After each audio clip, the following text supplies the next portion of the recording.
Also, a natural fit is my guest at this time, who was really helping one of the, brightest stars to come down the mixed martial arts pike. Even UFC President Dana White is a fan, which it caught some people by surprise, since he never was against women in mixed martial arts, and he had a point when he said, there's just not enough talent, or he felt a depth of talent to put together an elite division for the Octagon. Invicta Fighting Championships, of course, coming off a successful debut event, the all-female portion with some tremendous fights. Of course, Strikeforce has put on some memorable battles involving a young lady who we're going to be talking about right now, the Strikeforce Women's Bantamweight Champion, Ronda Rousey. Joining us is her manager, Darin Harvey. And Darin, first of all, thank you very much for taking some time to talk to us here on the MMA Show podcast. And you're not just a pretty face or a manager. You actually have quite the martial arts background yourself. Can you give us your background as it pertains to the martial arts, sir? Well, first of all, I'm not a pretty face. I'm not a pretty face at all, but thanks for the compliment. I'm working on it. My best friend's a plastic surgeon, but he can't even do much with it. How did you get involved in this sport of ours? Mauro, I started out, I've always been fascinated with the martial arts. From, I think the very first movie that inspired me was the Billy Jack movie with Tom Laughlin. Yes. Which was, he said that classic line, I'm going to take this foot and put it on that side of your face, and there's not going to be a darn thing you're going to be able to do about it. And I was hooked ever since.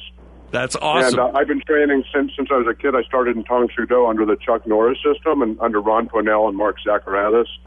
And I just loved it. I had some pretty serious learning disabilities, and I felt terrible about myself. And I needed something where I could develop some self-esteem. So I owe my life to martial arts. So anything that I can do to help build these athletes and build the sport, I'm there.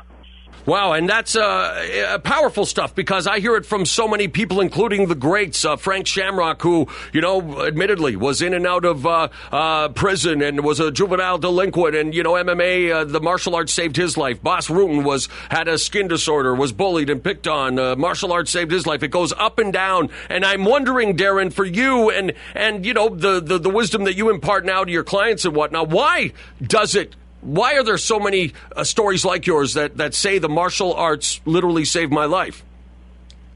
I don't know exactly how to answer that question, but I think that it gives us, men and women and children alike, it gives us empowerment. It gives us the ability and the confidence. And if you can sort of handle yourself physically, then the rest sort of follows from there.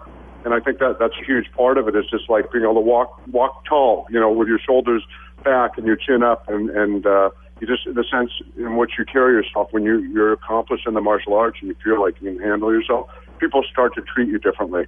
And it's been a long time. I'm 49 years old now, and I'm not the baddest ass looking guy on earth by any means, but I can't remember the last time that anyone's really even looked at me sideways. Maybe because they just think I'm such a pushover, but it's just, I think it's just the way you carry yourself. And when it comes to getting in fights, it's like in your mind, there's been situations where, people were intoxicated around me, or something could have happened, and in my mind I'm thinking, somebody's going to get hurt. It's most likely not going to be me, and I don't need to prove it. I already proved it in the karate school earlier this afternoon, Mm-hmm. Like, what do I need to do this for? It's just my sport. You don't need to be beating the crap out of people. Fight Tribe Management's Darin Harvey joining us on the MMA Show podcast. We mentioned El Guapo Bas Rutten. I've said time and again there would be no Mauro Ranallo in MMA broadcasting, maybe no Mauro Ranallo, period, without the help and guidance and friendship of El Guapo Bas Rutten. You managed Bas Rutten back in the day. Tell us how that relationship came to fruition, and what was it like handling El Guapo? Well, and first of all, it's pretty funny. I met Bas. I was training at Beverly Hills Jiu-Jitsu, and at that time, Mark Kerr, Marco Huas, Pedro Rizzo, Bas Rutten, Oleg Tiktarov, all those guys, I might be missing a couple, they were all training. They were all UFC fighters at the time, and even, I don't think Mark Kerr was, but I had some of the toughest guys in the world, and I had a kickboxing background, and I saw Boss Rutan one day in the sort of private room where the pros train, and I see with his very squared off style, like which is what he teaches. I said, you might want to stand a little bit more sideways. I'm telling Boss Rutan how he should sharpen up his kickboxing skills. I had no idea who he is. I just saw this bald guy with tattoos on his shins.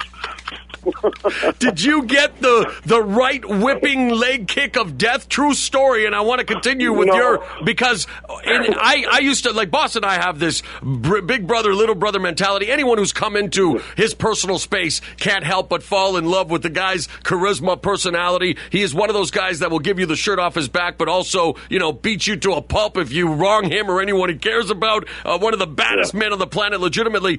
Anyway, I was giving him a really rough time because, being the nerdy guy in the glasses and the small pudgy guy, I was standing next to Boss in the elevator in Japan during a Pride event, and I was just giving it to him, blah, blah, blah, blah, blah. Without missing a beat, he kicked me to the shin. Like, I went down like I was shot. And out of scene out of a movie, the elevator door opens, there's all these elderly Japanese people. They see me down on the elevator floor writhing in pain. They're like, no, sorry, we take the next one. So, anyway, I felt the wrath of Boss Rutan. And by the way, ask him one time if you catch up with him to tell you about the Christmas paint gun story where he shot me. Like, who in their right mind would give Boss Rutan a paint gun for Christmas? His wife, Karen, that's who. And he proceeds to shoot me point blank range. I can tell you a funny thing. I had a barbecue at my house last summer, and I got this airsoft machine gun for my son, which in retrospect was a dangerous thing to get for an 8-year-old kid. Yeah. These airsoft plastic BBs. If you YouTube Darin Harvey, Boss Rutan, there's a video of me shooting him in the ass. Yeah! And I didn't realize. And he's going, oh, my, it hurt so bad. And he pulled the pants down. There was deep, it looked like he got shot with a 22 in a couple of spots. And we were just dying. Well, I'm glad you gave him back some of the medicine that he gave me. But going back to where you guys first became, manager and client, why did you want to manage Boss Rutan, and what did you see in him at the time? Well, first of all, you see, he's an incredible fighter. And, he's a wonderful person. And that's what I look for first and foremost is I don't even want to be, I do this. This is sort of a passion project for me. I certainly don't do it for the money because in most cases you're not going to make money on fighters. But I wanted to be there to help the people that I care about and help the athletes and kind of guide them. I have a business background. And so I just wanted to sort of apply my business knowledge and sort of guide them. And, part of business is just sort of networking and developing relationships. It's all relationships. And, so I hooked them up with attorneys and agents and things of that nature and just sort of guided them along. And, he was already very established, unlike Ronda, who, we kind of started from nothing. I could take all the credit for Boss, but the guy had already had 20 some odd fights in Japan. And, I just managed him for his 2 fights in the UFC, Kosaka and Randleman.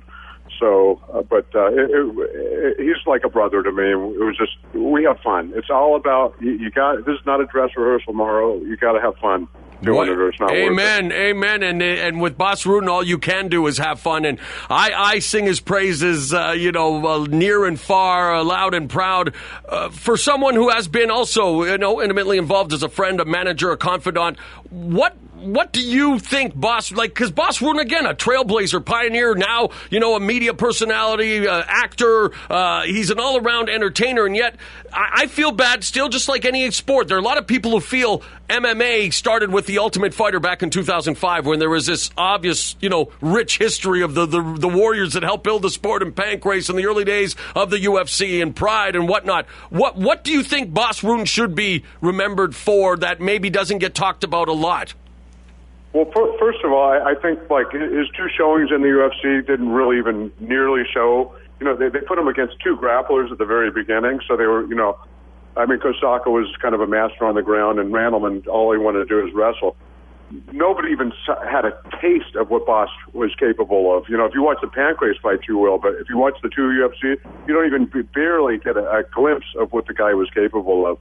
And, but he's the most devastating. I've seen him work with some of the top pros. I won't mention names, destroying guys that we see fighting in the UFC, like world champions. I mean, knocking guys out with the famous liver shot. Yes. I mean, it's crazy. His submissions against world-class black belts, boom, boom, boom, just blowing. The guy's sick in every area. Yeah, one of the most devastating strikers, and don't let the comedy or the craziness fool you. I've been blessed to have many, many hours and free lessons and education just hearing him break down a fight when you're sitting there and looking at it from, I can't say it more, it's a Mensa approach. He is, it's no bullshit. He has a high IQ, and it shows when he breaks down fights, and the knowledge of fighting is one thing, but to also be, like I say, the charismatic, he's almost the Pied Piper of MMA, because you just have to spend 3 seconds with him, and you're hooked for life on just wanting to be around this guy, because he's exuding positivity, and it's just always a blast to be around, and I appreciate sharing some memories with Boss. But obviously the lady, and we talked a little bit already, you mentioned her, and in many ways is like Boss Rune, another larger-than-life personality. She's very well-spoken, maybe outspoken is the word, but a tremendous athlete and someone who is right now really rising quickly in the world of MMA is Strikeforce Women's Bantamweight Champion Ronda Rousey, who has authored quite the script. I've coined the phrase armbar assassin because truly that's what she has become in laying waste to all of her amateur and professional opponents, winning a bronze medal at the Olympics, becoming the first American female to do so as a judoka. Give us a sense of, who you think Ronda Rousey is today, because she is a polarizing person, and I think she welcomes that. Yeah, I think she was very. When I met her, the day that I met her, I said, "This girl is going to change. She's going to change the face of women's MMA. Why? And the face of MMA overall. Why? Because the dichotomy of this beautiful, intelligent person that has devastating martial arts skills, devastating judo, her striking, which she hasn't really had an opportunity to showcase because she's still a devastating power from the incredible judo base. Is that her manager speaking, or Darin? Because I know you're an honest guy, and I don't mean to put you on the spot, but you're the manager. You got to sing her praises, and that's one area. You're right. We haven't seen much in regards to her striking, and yet you say that there is devastating power, and it is also something to be reckoned with. Devastating, and put it this way: if you ask anybody, if you talk to the promoters, I never BS, because you have one chance to make a first impression. So if I walk to the UFC and say this person is so incredible and they're capable of this and that, and they don't shine when they get in the cage, I have zero credibility. So I wouldn't say that if I didn't think it was true. And I brought her to a guy his name is Edmund. He trains alongside Freddie Roach, trains Vanes Martirosyan, and has like 32 professional fights, 32-0. He trains world-class boxing. He goes, Darin, I've never seen anybody pick things up the way Ronda does. Now, it takes time to really develop the skills, so you can have it with the mitts and you can have it on the bag, but you need a lot of sparring, which she does well in sparring, but it takes time. She's been doing it for less than 12 months of striking. So of course, we're going to be very dependent on our judo and use the striking to facilitate the judo. So I'm not going to say she's a world class of a Lucia Riker status in striking, but you just give us time. You just give us time. How did you meet Ronda Rousey? How did this professional relationship come to fruition?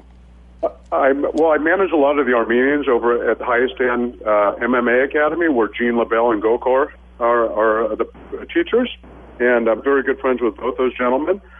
And they pushed her, and they said, you have to meet Ronda, and I rolled with Ronda, and she got me in an armbar. I have a brown belt in Brazilian Jiu-Jitsu, and I pride myself. And like training with everyone I train with is better than me, so I developed very good defensive skills. So most guys can't catch me. And I'm thinking, there's no way this girl is going to catch me. And all of a sudden I'm going zip, zip. I'm flowing backwards, forward, up. Before you know it, my arm is extended. I go, this is sick. But why is that then?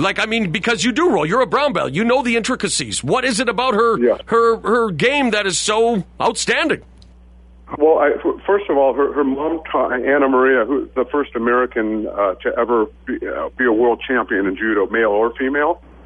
Put a lot of emphasis on the ground part of judo, which they call it niwaza, and Ronda's considered the top niwaza practitioner in female judo in the world.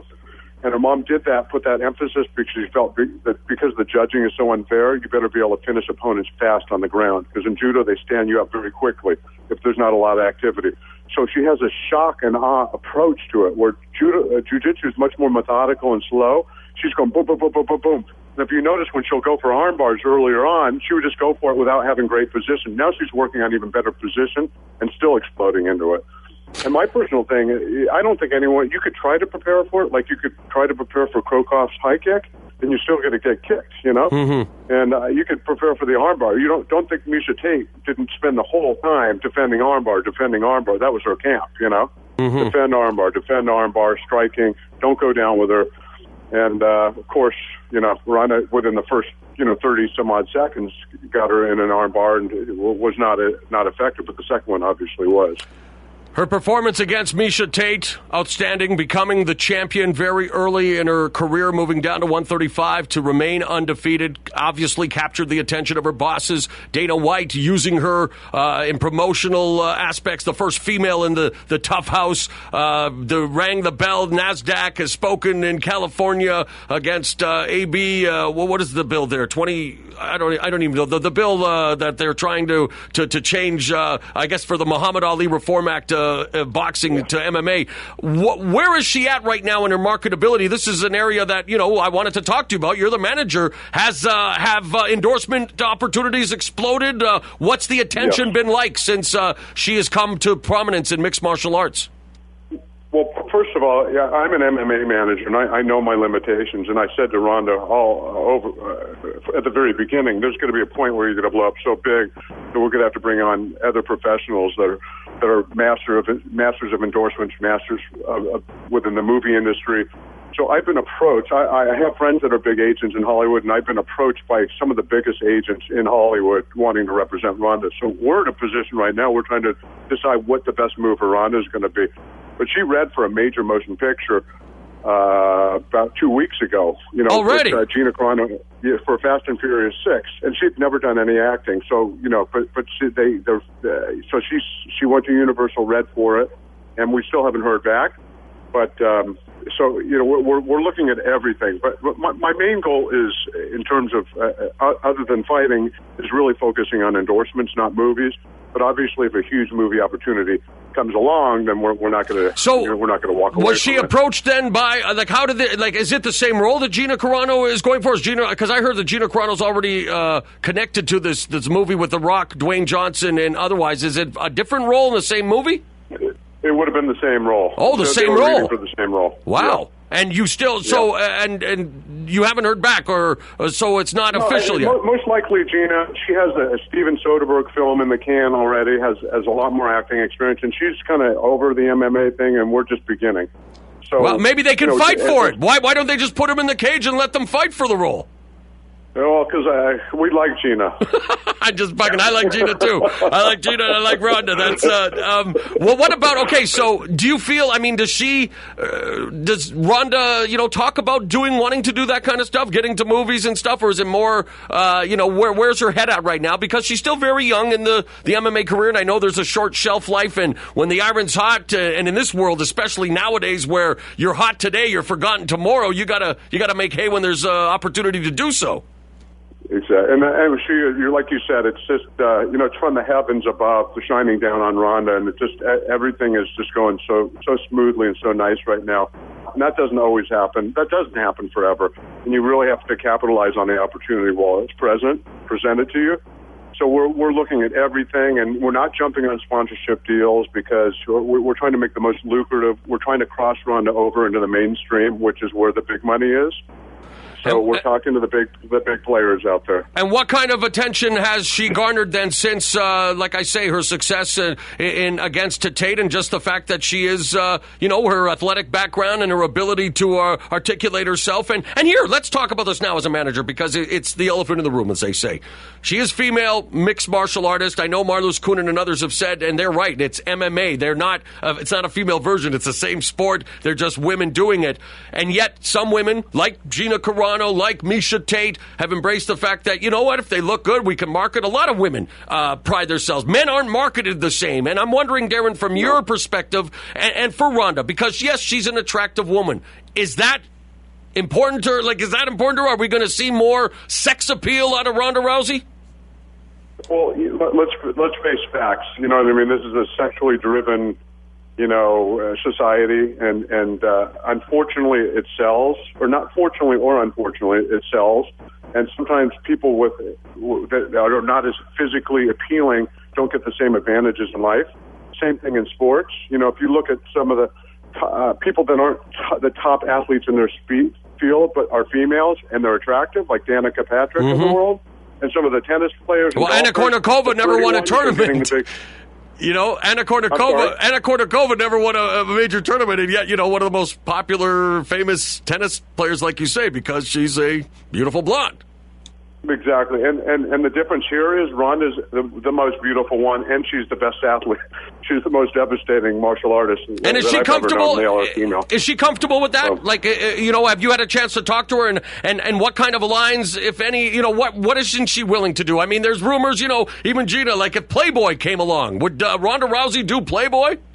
Well, I don't. She said to me, and she said to some other people, she wouldn't do anything that she would be embarrassed to show her sister. Okay. So I would be quite surprised. As a manager, I can only advise. You don't tell anybody what to do. You lay it all out, and you say, if you do this path, this is what's going to happen. If you take that path, that's what's going to happen over there. And then inevitably, you're trying to get them to make their own decisions in life. I prepare them for life. That's what I do with my athletes. All right, I label sex appeal as part of the sizzle. The substance, though, is there as well for and not just in terms of athletics. Yes, she was an Olympian. Yes, she was a medalist. Give us some insight into her background as a very intelligent person. There's a big brain between those ears as well. It's intimidating, her intelligence, to be quite honest with you, because I consider myself feeble-minded at times when I'm talking to her. Two of the top athletes I've managed are, walking around with 160, 170 IQ, and I'm like, maybe pushing 110 on a good day. And we're talking about Boss Ruud as well, because he has that high IQ. Exactly. Well, what about, so Ronda, what are her interests? I mean, I've had opportunities to talk to her, but you have this unique perspective, being her manager, knowing what her strengths and weaknesses are. In terms of her intelligence, what areas or where is it that she most, you feel, excels? Is she like in a science? Is it the geography? Where are we talking about here? Well, you know what? I think it's just that she's mastered the human condition. Her mother has 2 PhDs in psychology. Her stepfather, or adopted father, is a scientist over at Raytheon. She's around geniuses all day long. And I think what Ronda really wants to do, she's not motivated by money. If she's not meeting sponsors' obligations, I can't say, well, we're not going to get our check if you don't. She doesn't really care. She's motivated by excelling in life. And one of the things that she really wants to do is really help the less fortunate. She has, eating disorder causes, and she wants to use her celebrity or intelligence to help less fortunate people. That's really what she wants to do. I don't want to ruin anything or jeopardize any agreements, but can you give us a sense of what is on the horizon? Or, we had Malky Kawa talking about John Jones and the potential to, get a Nike deal or one from the major shoe companies. For Ronda Rousey, is there anything that you can talk about that's exciting that's on the horizon? I can't talk in specifics. I can speak generally. Yes, we're talking to some of the major brands, major sports brands, and hair care products, and major potential people getting on board with us right now. Of course, we have all the MMA people, which I very much appreciate my relationship with them, because they sponsor a lot of my other athletes that fight in the UFC and other smaller organizations. But at the end of the day, you want to monetize the best of your ability, because you have a short window to do it. So we have to take the most lucrative deals, because when she's done, nobody, how it is. You walk, Don King walks in with one champion and walks out with the other. You know what I mean? There's not a lot of loyalty.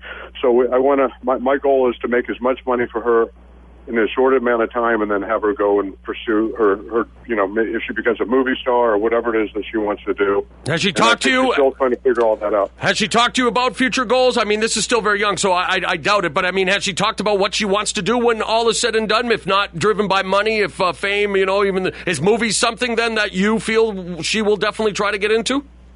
Well, I think, a lot of fighters like to entertain. That's one of the reasons that they got into fighting. So I think any area where she could be entertaining people and can leave she a sing? Positive message. Is she a good singer? I'm sorry? Is she a good singer?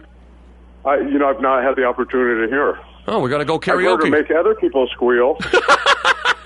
You've heard her make other people sing, for sure. Are you at all surprised by anything she has said during hypes for a fight with Miesha Tate, what her internet or her Twitter persona she's been rewarded with? Of course, she won a Twitter bonus, so obviously the powers that be at Zuffa are happy. But as a manager, has she ever crossed the line, or do you talk to her about what she should say, how she should say it, or you just say, you know what, Ronda, you're who you are, go out there and do it? Well, I have kind of a more purist martial arts mentality of humility, and maybe I have to be humble because I'm not the greatest that ever was, and she is.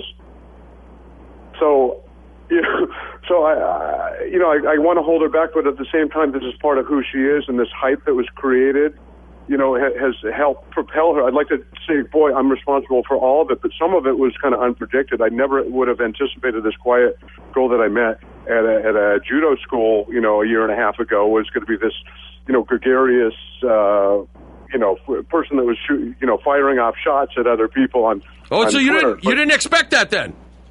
That part I did not know. I just knew she was really pretty and she could fight.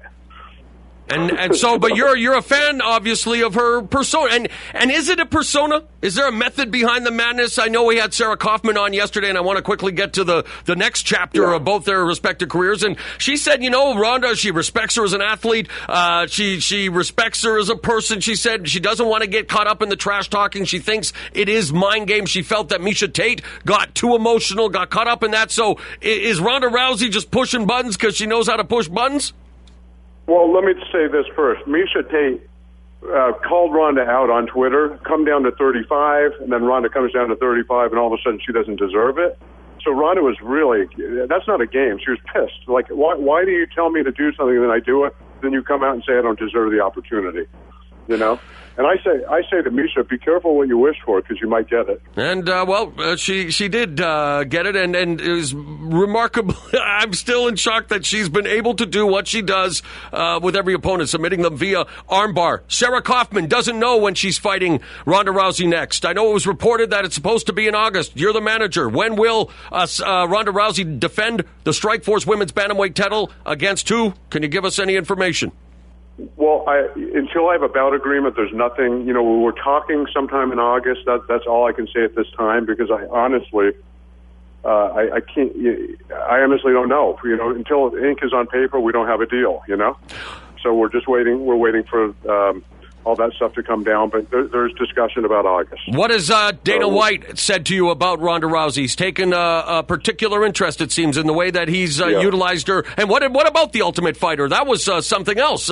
Is that something you were able to finagle, or did they come to you and say, hey, we want Ronda to come on the show? Again, I want to take all this credit, like I've done all these genius things, and I'm just doing this genius job. But Dominic Cruz was the genius on that one and contacted Ronda personally, invited her to come down. And what about her work with the Diaz brothers? I mean, she's everywhere. She's omnipresent. Yeah, what was that experience like? I heard she gave them a good run for their money as well. Yeah, well, she's unbelievable. She's throwing guys. I'm not going to say names, but I have guys that fight in the UFC, and she throws them on their asses. Wow. And it's not like they're not trying. All right, last thing before we go, David Meltzer, the Wrestling Observer, joined me earlier this week, and he broached this subject. And in light of what happened on Saturday at UFC on Fox 3, great fights, ratings weren't so good. It is a star-driven business. You know that as a manager. You know that it is the entertainment business. Ronda Rousey has potential to become a big star. When will you put the full court press on to say, hey, if and when, she did next defends the title, whoever it may be, if she continues this rise, what about putting her in a main event spot on Fox? Well, you know what? I think that's something that obviously Dana and Lorenzo, and they're the ones that at the end of the day make those decisions. I think they're obviously, believe in Ronda. They like her very much. She's done a lot for the sport. So if it's ever going to happen with any female, it's going to happen with Ronda. And I had the opportunity to speak with Dana last week at the Diaz fight. And first of all, I have to say about Dana, because I've never had an opportunity to really sit and talk to him. He's a kid living his dream. I saw this. He's just having a great time. And he looked at me and says, Darin, put your seatbelt on, get ready for a ride, because this is just the beginning with Ronda. We are 100% behind her. We've wrapped her into the under the UFC umbrella, and we are we are with Ronda. So does this mean then that Ronda, with Ronda as a Strikeforce champion, or have they even intimated that there are plans to maybe do some female MMA in the octagon, hell freezing over? I'm just using my own common sense. My common sense tells me that it would behoove them to not do that, but nobody has said to me we're going to put Ronda in the UFC. But I have heard from some people close that work within the organization, not the top guys like Darin or Lorenzo, but if ever there's going to be a female, it's going to be Ronda. Fight Tribe Management's Darin Harvey. What a tremendous talk we have had, and I appreciate your time immensely. By the way, we want to catch up with Ronda, hopefully get a chance to do so soon. And also, because time is a factor now, but Gene LaBelle, you talk about a legend. I might have to catch up with Mr. Stopwatch himself. If you can facilitate that for us, would be amazing. How can we follow you on Twitter, Darin? Darin Harvey, DarinHarvey. And it's just at Darin Harvey, and there I am. And I'm not going to say I'm the most interesting guy, but I have some interesting things going on in my life outside of MMA. Well, I appreciate the memories of Boss Rudin and definitely talking about the rise of Ronda Rousey. Very interesting stuff, and nothing official yet, but we hope to see her back defending the title sooner than later. Darin, thank you very much. Have a great weekend.